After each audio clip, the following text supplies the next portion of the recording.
Aujourd'hui, dépasser 60 ans est devenu quelque chose de normal.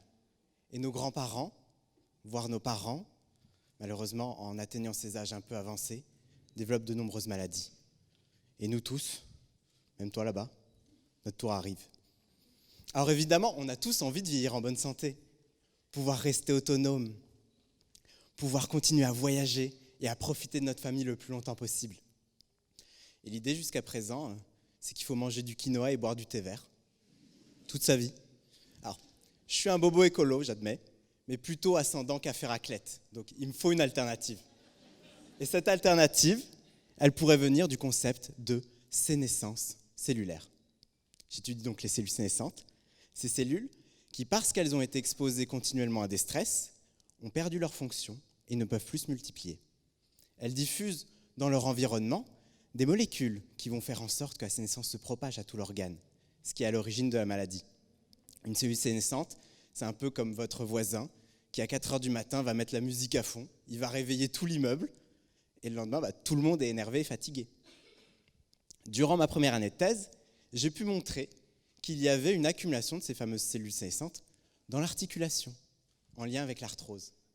Et dans ce grand immeuble, qu'est l'articulation, j'ai essayé de comprendre comment ce voisin pénible était arrivé là, et pourquoi est-ce qu'il est toujours réveillé à 4h du matin ?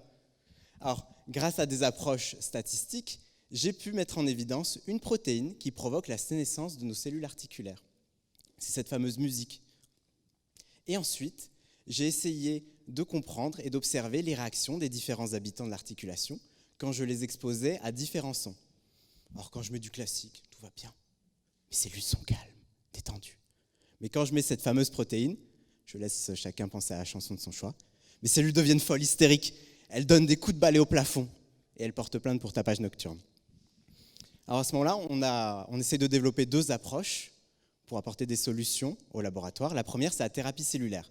On remplace le voisin pénible en apportant des cellules articulaires dont on sait qu'elles s'entendront bien avec les autres habitants de l'immeuble.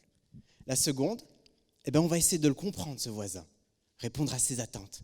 Est-ce qu'il lui faut un casque, un nouveau matelas ?